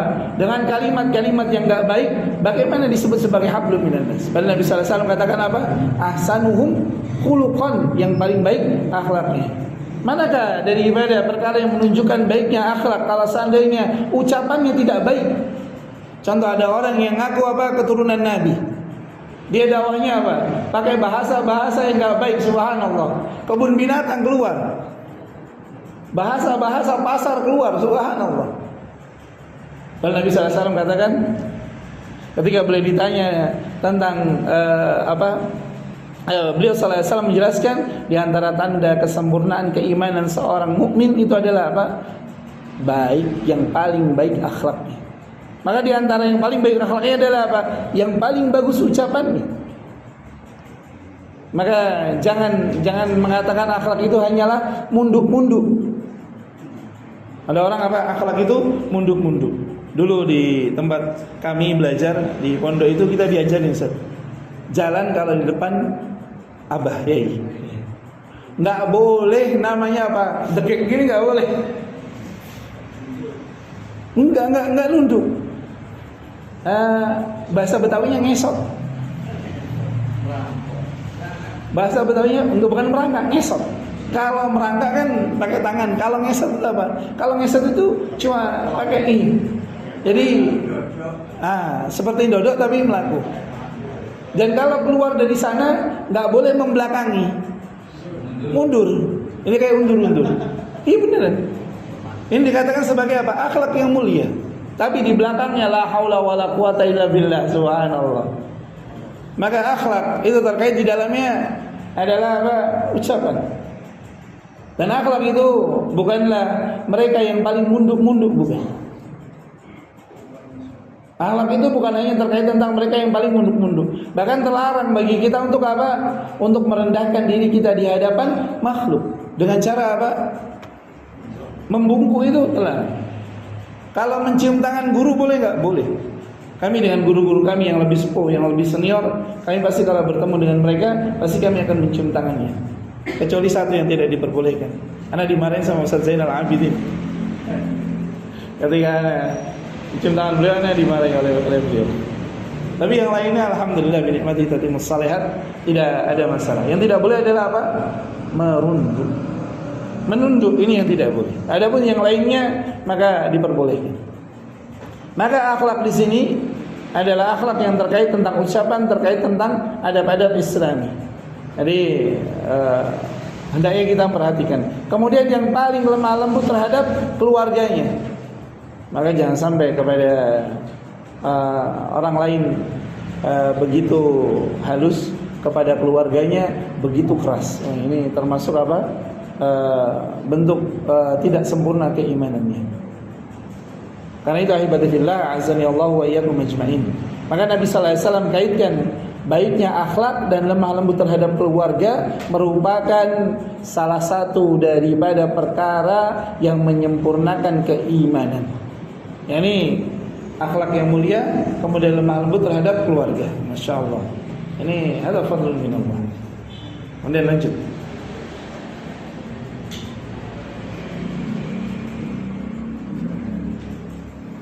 Ini kita istirahat dulu atau gimana?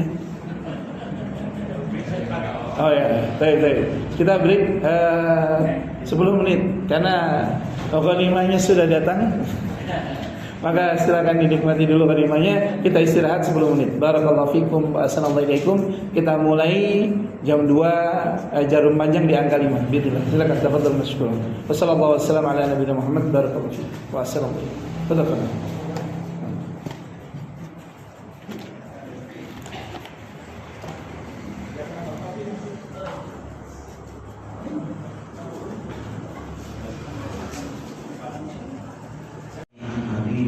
وإنه ليسير على من يسر الله عليه تعبد الله لا تشرك به شيئا وتقيم الصلاة وتؤتي الزكاة وتصوم رمضان وتحج البيت ثم قال ألا أدلك على أبواب الخير الصوم سنة وصدقه تطفئ الخطيئة كما يطفئ الماء النار وصلاة الرجل من جوف الليل ثم قال ثم تلا تتجافى جنوبهم عن المضاجع يدعون ربهم حتى بلغ ويعملون ثم قال ألا أخبرك برأس الأمر وعنقه وذروة سنامه قلت بلى بلى يا رسول الله قال رأس الأمر الإسلام وعنقه صلاة وذروة سنامه جهاد ثم قال ألا أخبرك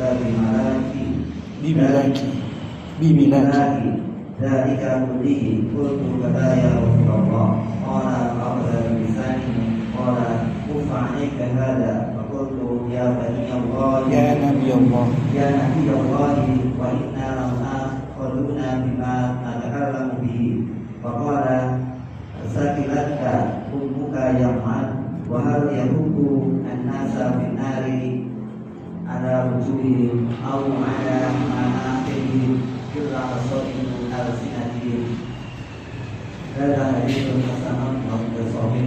طيب بارك الله فيكم وأحسن الله إليكم. قال الإمام الترمذي رحمه الله تعالى باب ما جاء في حرمة الصلاة. Bab apa yang datang terkait tentang apa hurmatus salah. Beliau mengatakan haddatsana Ibnu Abi Umar, telah menceritakan kepada kami Ibnu Abi Umar. Beliau berkata telah menceritakan kepada kami Abdullah bin Mu'ad as-San'ani an Ma'mar an Asim bin Abi an-Najudi an Nabi Wa'il an Mu'adz bin Jabal radhiyallahu ta'ala anhu. Yang beliau adalah ulamanya para sahabat radhiyallahu ta'ala anhum ajma'in. Beliau berkata kuntu ma'an Nabi sallallahu alaihi wasallam fi safarin. Aku bersama dengan Nabi sallallahu alaihi wasallam dalam suatu perjalanan. Dan ini diantara perkara yang hendaknya kita perhatikan baik-baik ketika kita bermuamalah dengan guru-guru kita di dalam safar. Lihat bagaimana beliau memperhatikan apa yang dikerjakan oleh gurunya, kemudian apa yang dilakukan oleh gurunya yang Nabi Muhammad sallallahu alaihi wasallam. Kemudian pada suatu pagi aku pun mendekat kepadanya dan kami sedang berada di perjalanan. Dan aku berkata, "Ya Rasulullah, wahai Rasulullah, kabarkanlah kepadaku dengan suatu amalan yang dapat memasukkanku ke dalam surga." Lihat bagaimana para sahabat radhiyallahu taala anhum, mereka begitu perhatian terhadap perkara-perkara yang dapat memasukkan mereka ke dalam surga. Sehingga apa yang mereka tanyakan senantiasa terkait dengan apa? Terkait tentang surga atau terkait tentang menjauh daripada azab Allah Azza wa Jalla. Karena mereka memahami bahwasanya tempat muara daripada manusia ini cuma kepada dua tempat, surga dan neraka. Lihatlah bagaimana mereka memandang hidup. Hidup bagi mereka adalah apa? Hidup bagi mereka adalah ladang bagi akhiratnya. Hidup bagi mereka adalah tambahan kebaikan. Berbeda dengan kita. Hidup adalah apa? Kerja. Ini yang perlu kita perhatikan. Lihatlah bagaimana mereka memandang hidup. Hidup untuk mereka adalah bagaimana menjadikan hidup yang mereka berada di dalamnya untuk mengantarkan mereka ke dalam surga. Pertanyaan mereka tentang dua hal, surga dan neraka, surga dan neraka, surga dan neraka. Lihat, baca hadis-hadis. Lihat di dalam ayat-ayat Al-Quran, dua peringatan. Wabashshiril ladzina kafaru bi'adzabin alim, wabashshiril ladzina amanu wa 'amilus salihati anna lahum jannatin tajri min tahtiha al-anhar. Peringatan terhadap neraka dan kabar gembira terhadap mereka yang beramal saleh, bagi mereka surga. Maka hendaknya inilah yang menjadi tujuan dari kita beramal saleh, jannah, dan dijauhkan daripada neraka. Karena itu ahibati fillah, azani Allah wa iyyakum ajma'in. Bahkan dia berkata wa yubaidu minan nar, dan menjauhkan aku daripada neraka. Maka kalau kita mengerjakan suatu amal saleh, maka lihatlah bagaimana kita mencontoh Mu'adz bin Jabal radhiyallahu taala anhu. Seluruh amalan yang beliau kerjakan tujuannya untuk dua perkara: mendekatkan ke dalam surga dan menjauhkan daripada neraka. Sebagaimana dalam hadis yang diriwayatkan oleh Al-Imam Al-Baihaqi dengan sanad yang hasan, kata Nabi sallallahu alaihi wasallam, "Ma baqiya syai'un yuqarribu minal jannati wa yuba'idu minan nari illa wa qad buyyina lakum." Tidaklah ada suatu perkara yang dapat mendekatkan kalian ke dalam surga dan menjauhkan kalian daripada neraka kecuali seluruh perkara tersebut telah dijelaskan kepada kalian sejelas-jelasnya. Maka hendaknya kita memperhatikan tentang apa yang kita kerjakan. Apakah dapat mendekatkan kita, memasukkan kita ke dalam surga, atau justru menjerumuskan kita ke dalam neraka. Nasallallahu alaihi wal afiyah wal iyad billah wal iyad billah wal iyad billah. Kemudian beliau berkata, lihatlah apa jawaban Nabi sallallahu alaihi wasallam. Dan sungguh benar-benar engkau telah bertanya kepadaku tentang perkara yang sangat besar. Surga dan neraka bukan perkara yang ringan. Ana pernah ketemu dengan saudara ana, dia sudah hafal, bahkan Ihya Ulumuddin itu hafal, subhanallah. Alfiyah itu bukan dari depan lagi Ustaz, dari belakang. Insyaallah. Ana punya saudara, Alfiyah itu bukan dari depan lagi, dari belakang. Karena wiridnya, murojaahnya Alfiyah. Jadi kita duduk begini, itu dia murojaahnya, kalau kita murojaahnya Al-Qur'an, dia murojaahnya Alfiyah. Dia bilang apa? Dia bilang kepada anak, ngopo kok dadak ngelingke menungso karo surga, nganggo surga lan neraka. Kuwi mung sekedar, kata dia. Itu hanya sekedar majaz, kata dia. Kemudian dia nukilkan perkataan tentang majaz dalam Alfiyah Idman. Surga dan neraka itu sejatinya hanyalah majaz untuk menyenangkan orang yang beramal soleh dan untuk memperingatkan manusia agar mereka tidak terjatuh ke dalam perbuatan buruk. Maka kalau mereka sudah baik dan mereka sudah terjauhkan daripada perbuatan buruk, maka mereka masuk ke dalam tahapan kedua. Yani sebagaimana dikatakan oleh Rabi'ah Al-Adawiyah, yang dikatakan syair yang disandarkan kepada Rabi'ah Al-Adawiyah, ilahi lastu lil firdausi a'la. Yani ilahi, wahai Tuhanku, lastu bukanlah aku, al-firdaus, yakni surga, a'la menjadi tujuanku, subhanallah. Wala aqwa 'alan naril jahimi, sementara aku tidak kuat untuk dilemparkan ke dalam neraka. Pengen nanti. Ini subhanallah. Dan inilah bahayanya.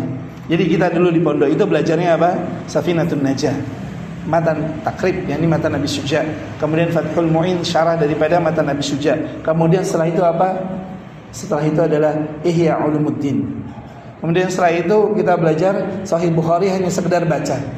Kemudian setelah itu kita belajar yang menjadi puncak daripada agama, yakni kitab Al-Hikam Ibnu Athaillah Al-Iskandariyah, yang akhirnya muaranya seperti tadi, yang mengatakan kita itu bukanlah penduduk surga, tapi kita juga nggak kuat jadi penduduk neraka. Jauh pengen nanti saja. Yang mereka memahami apa yang kita kerjakan itu tidaklah otomatis dapat menjadikan kita termasuk ke dalam penduduk neraka. Karena neraka dan surga hanyalah sekedar tanda kutip perumpamaan untuk mendekatkan pemahaman sehingga seorang itu mau beramal soleh dan mau meninggalkan perbuatan maksiat. Ini sebagaimana dijelaskan dalam Al-Hikam oleh Ibnu Athaillah Al-Iskandariyah. Yang berbahaya itu kalau antum sampai paham. Kalau antum sampai paham ibarahnya, ini antum masya Allah berbahaya. Berarti antum sudah apa? Sudah masuk ke dalam lautan filsafat. Maka diantara ustadz yang sangat bagus dalam pemahaman itu adalah Ustadz Nidal Mas'ud Hafizahullah Ta'ala. Kemarin kita daurah di Surabaya, Ustaz, kita duduk satu meja dengan beliau dan beliau berkenan hadir ke Magelang. Semoga nanti kita bisa mengupayakan beliau untuk hadir membahas tentang ini. Masya Allah, itu pembahasan beliau sangat mumtaz karena beliau adalah pentahqiq, beliau adalah orang yang meneliti turath, orang yang meneliti kitab-kitab, sampai beliau akhirnya berduet dengan Ustaz Firanda Hafizahullah Ta'ala dalam daurah Asatidah. Karena beliau memang sangat-sangat menguasai dalam bab hal tersebut. Di antaranya Al-Hikam, kemudian Usul Sittah Al-Qadhi Abdul Jabbar dan seterusnya. Karena itu ahibati fillah, azani Allah wa iyyakum ajmain. Maka kalau antum bisa memahami tentang perkataan-perkataan Ibnu Athaillah Al-Iskandariyah dalam Al-Hikam, antum berbahaya. Contoh, kebaikan antum yang dilakukan kalau masih mengharapkan pamrih, baik itu berupa surga, baik itu berupa neraka, sejatinya antum belum melakukan suatu kebaikan. Bahkan bisa jadi antum itu sedang apa? Mengerjakan suatu keburukan. Gimana antum, Pak? Kenapa Ana tahu? Karena ibu Ana dulu setiap pagi itu ngaji Al-Hikam.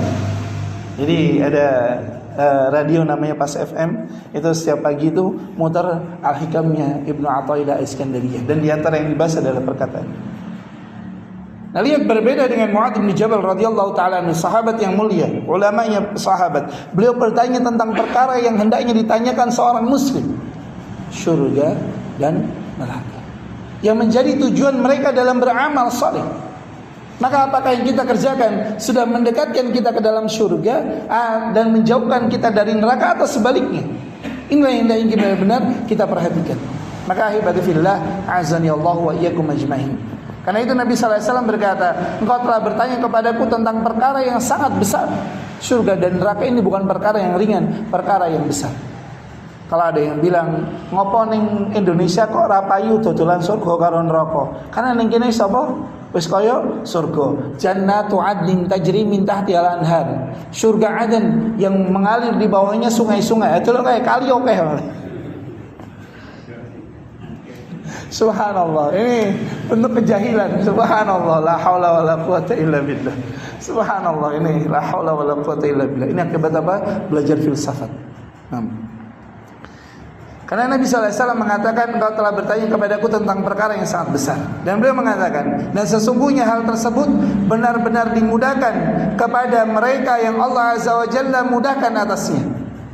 Surga diberikan kemudahan untuk beramal saleh yang mendekatkan seorang ke dalam surga adalah kemudahan dari Allah Azza wa Jalla. Maka kita, duduk kita, ibadah yang kita kerjakan, belajarnya kita, kemudian memahaminya kita terhadap Al-Quran dan Sunnah, ini adalah kemudahan dari Allah Azza wa Jalla. Karena kalau tidak, berat. Contoh tadi Anda sampaikan, saudara Anda itu yang faham alfiyah, kemudian hafal Quran. Ketika dia berkata, oh ternyata semua ormas yang ada di Indonesia dibilang apa? Sesat lagi menyesatkan. Sana bilang, antum jangan bilang begitu. Ini di grup keluarga. Nah, sampaikan jangan antum bilang seperti itu. Kenapa? Karena kalau antum mau bilang seperti itu, antum harus jelaskan. Karena Allah saja menantang orang-orang kafir, qul hatu burhanakum in kuntum shadiqin. Apa jawabannya? Loh, kuwi ayat lah gowong kafir, kok mau wocok kene aku kafir bos. Lihat bagaimana dia memahami kesulitan untuk memahami Al-Qur'an. Subhanallah, padahal dia hafal.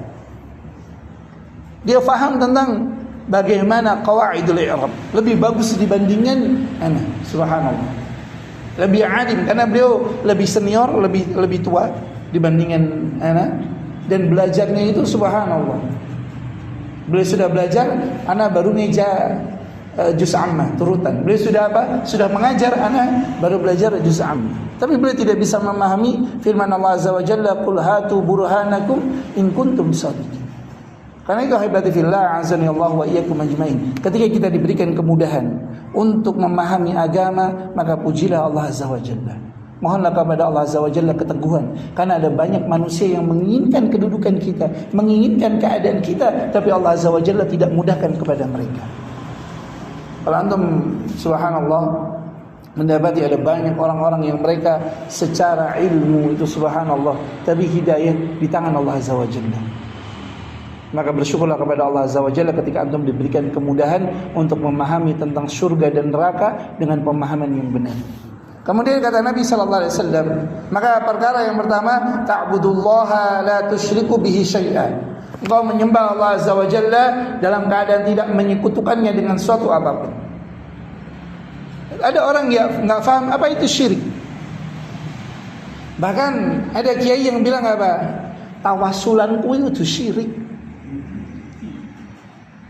Karena itu mereka gak heran, mereka berdoa apa? Ya Rabbi bil Mustafa balih maqasidana. Padahal ini adalah syair yang syirik.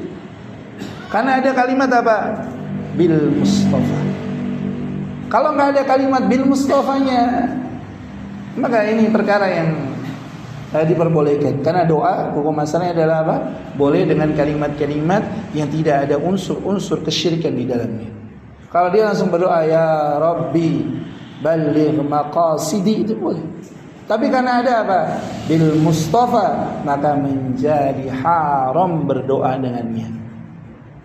Orang yang faham i'rab ini nggak bisa mengi'rab kalimat bil Mustafa.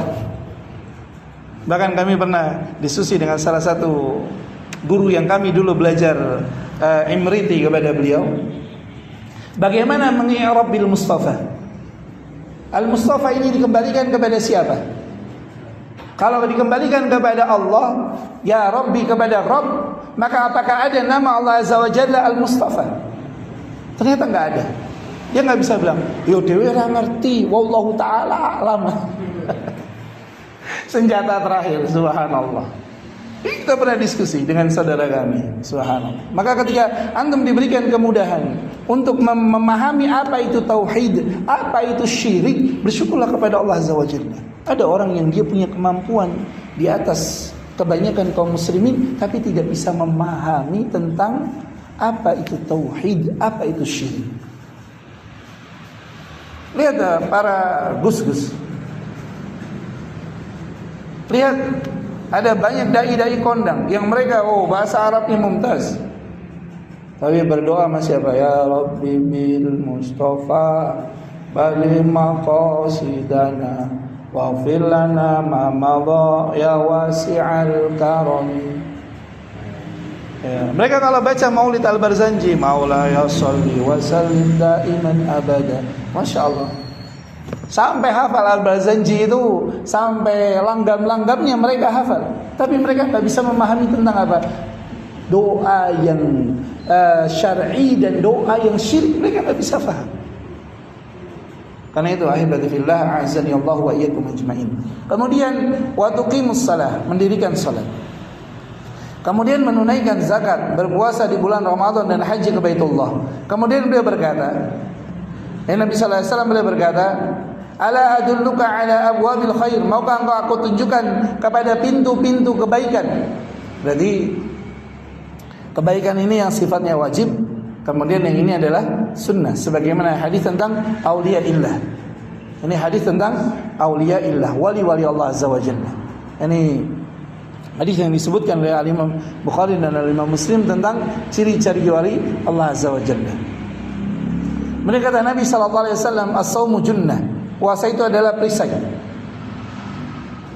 Dan sedekah itu memadamkan, yakni menghapuskan kesalahan sebagaimana air memadamkan api. Sedekah menghapuskan kesalahan sebagaimana air memadamkan api.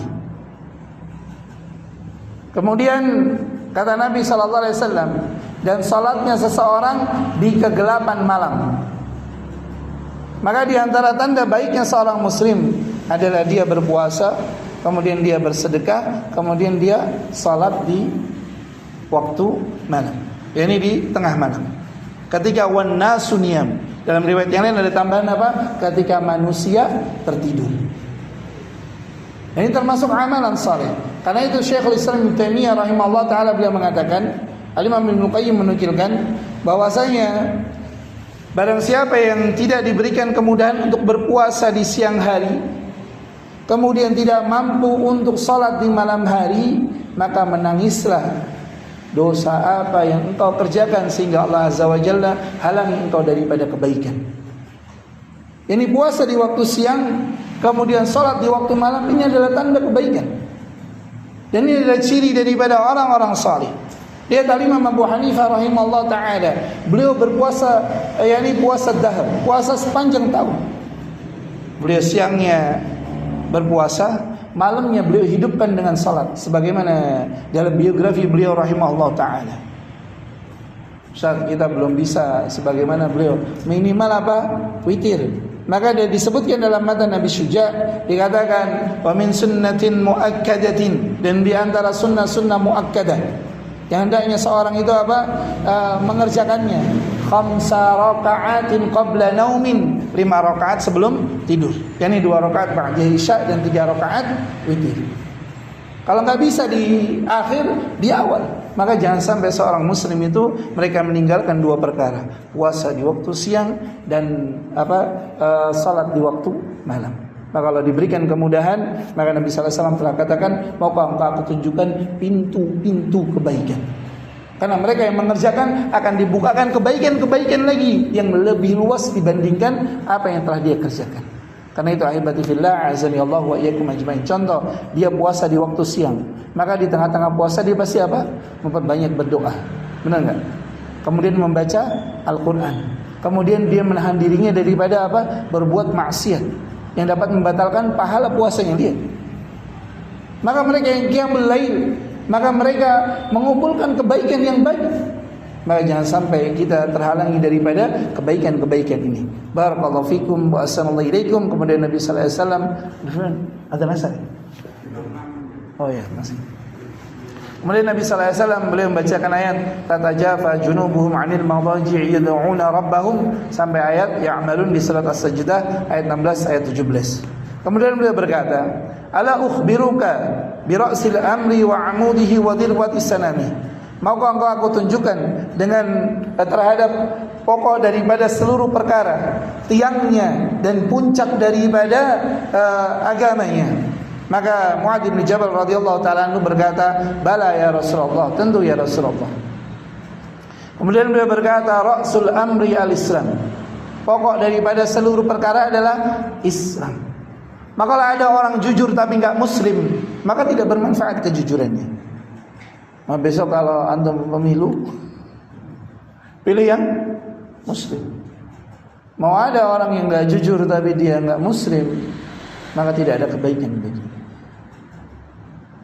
Nabi sallallahu alaihi wasallam katakan Ra'sul amri al-Islam. Nah, contoh kita pernah di Jakarta ketika ada 2 kandidat. Ini anda tidak mengajak untuk berpolitik ya, tidak.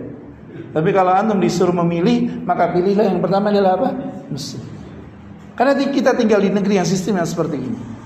Maka sebagian dari guru kami tidak pernah membahas politik, sebagian daripada mereka mengingatkan kaum muslimin bagaimana menyikapinya secara syariat. Maka yang pertama adalah Islam. Contoh memilih teman. Maka kalau ada teman itu kafir, maka tinggalkan pertemanan dengannya. Karena berteman dengan orang-orang kafir tidak ada kebaikan padanya. Anak dulu di sini di Magelang 3 tahun itu ketika anak basket itu teman-teman anak rata-rata Cina. Bahkan pelatih basket kita Cina. Bahkan kami masih sering ketemu tapi udah nggak pernah. Dulu subhanallah salat itu ketika kami SMP di sini, salat maghrib itu sering ketinggalan. Kenapa? Karena main sama mereka. Maka pokok daripada seluruh kebaikan adalah Islam. Dan sebaliknya, pokok daripada keburukan berarti mafhum mukhalafahnya adalah kafir. Maka tidak ada kebaikan apabila dia tidak masuk ke dalam Islam. Kemudian tiangnya adalah salat.